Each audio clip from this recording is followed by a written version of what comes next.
What's going on, guys? Welcome back to another episode of Hustle with JesseW, and today we're going to go over how to not blow up your day trading account. Check it out.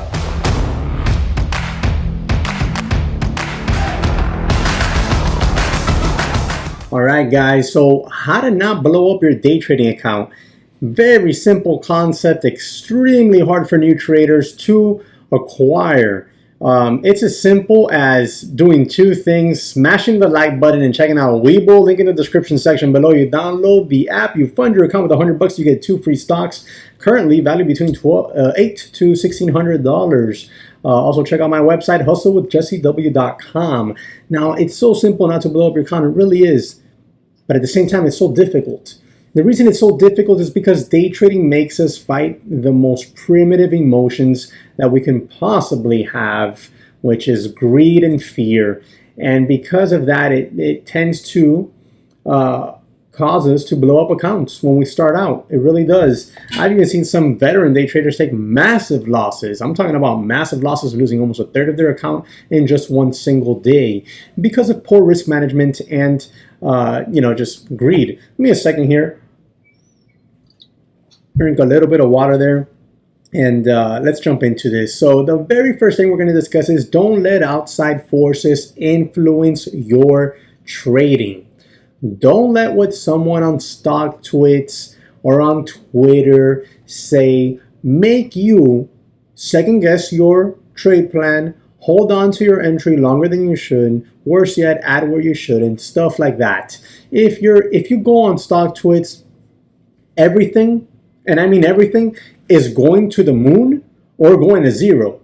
So if you start reading through there as a new trader, not knowing what's what, and you have a position that you're swing trading or you're day trading, it's going to influence you. So stay away from places like that during the trades or during the trading hours, just because it tends to mess with your mind and influence your trade. So don't let outside sources influence your trade. Don't even let, like, if you're in a chat room and your chat room leader is in a trade or is long in a trade you're short, don't necessarily let that influence your trading. If you have a trade plan, then you have a trade plan, my friend.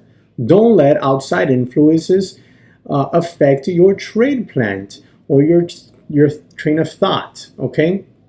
So don't let someone on stock tweet saying this stock is going to the moon make you cover before you should, or hold on to when it hits your sell target. If you're long the stock and it hits your sell target, but someone on stock tweet said it's going to the moon and they have 10,000 followers, don't let that influence you. It hit your sell target. You did your job. Pay yourself. If you're short, don't let that influence you either. If you have a trade plan, stick to that trade plan. Don't let any outside influences affect your trade plan.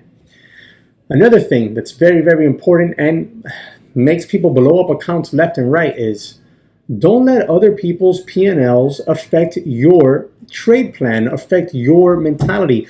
Don't let it affect your size. Risk tolerance is very individualistic. Every individual has his own or her own risk tolerance. Okay? What might be a big risk to me might not be a big risk to you. It has to do with risk tolerance and account size, right?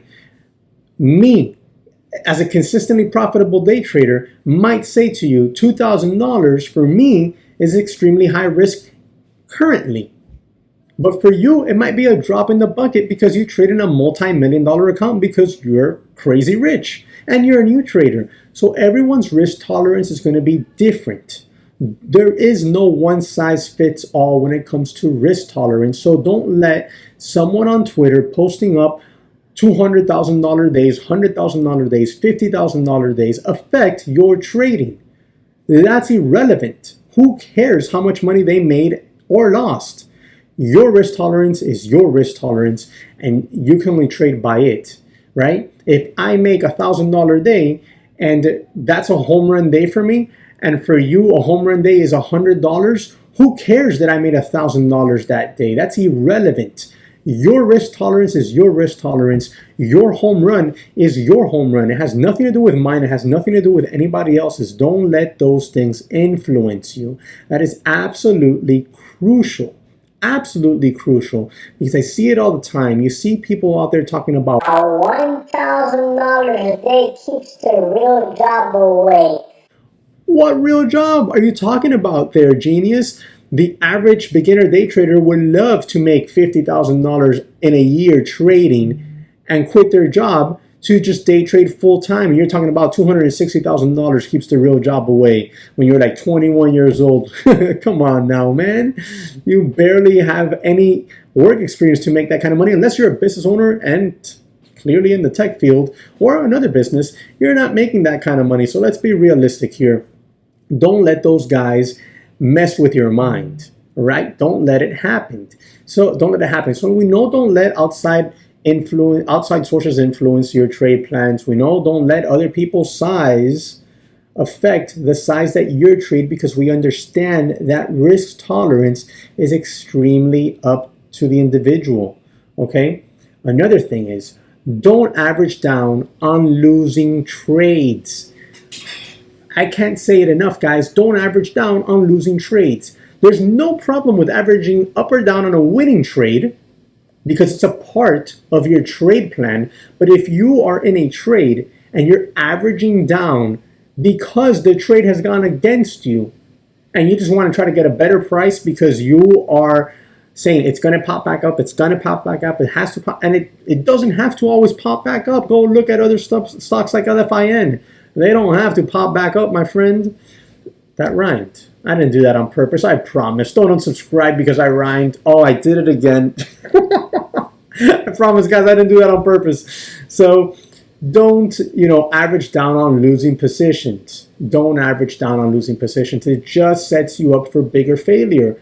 Okay, you can go, let's just use a trivial number. If your risk on the trade was $100, it went against you, you're a little bit deeper in the red, 125, 135. You're like, I don't want to cut my losses here. I'm going to just average down because it has to pop back up. And you double up in size and average down. And all of a sudden, a few minutes later, a couple hours later, days or weeks later, depending what type of trade it was, whether it was a swing trade or a day trade, you're no longer down 100, 135 bucks like your initial risk was. Now you're down $400 or $500. And what could have been a loss, you could have made back easily on your next trade. Now it's made itself into a loss that's going to take you back a week. It's going to take you a week to make back. And you keep doing that and you keep doing that. It creates bad habits. It's another way to blow up your account. Okay? It's another way to blow up your account. So don't, do that. Respect your stops. Don't let outside influence have a say in how you trade as far as when you have a trade plan. Don't worry about other people's size, whether they're making $100 a day or $100,000 in a day. Who cares? They're not trading your account. You're trading your account, and only you're responsible for your account. So you have to make sure that you're being responsible with that money because you did a lot of hard work to make that money, to put it in that account, to see if you can get this done. One good way to make sure you don't blow up an account is also being selective. You gotta be selective on what you trade. When you trade it, stick to your rules. You don't have to trade every single day. There's a misconception out there just because we're day traders, right? That we have to day trade every single day. There's days I don't take a single trade. There's days where I might just take one trade and that's it. And I might not do anything, like in the sense that the trade didn't work out. I lost a couple bucks, I made a couple bucks, but it was neither here or there. And it was like an irrelevant day. You don't have to take a trade if your setup isn't there. Wait for confirmation, wait for the setup to show its face to you and say, here I am, trade me, and then you take your trade. You don't have to trade every single day. Forcing trades is a surefire way to blow up, especially as a new trader. The least you could do is respect yourself enough to follow your rules to the max so that you don't blow up your account doing something silly like this, right? And don't average down on losing trades, okay? What other way do you think people blow up accounts? Leave it in the comment section below and I'll pin the best comment at the top, all right, so that everybody can see it and they try to avoid that. Remember to subscribe to the channel if you haven't.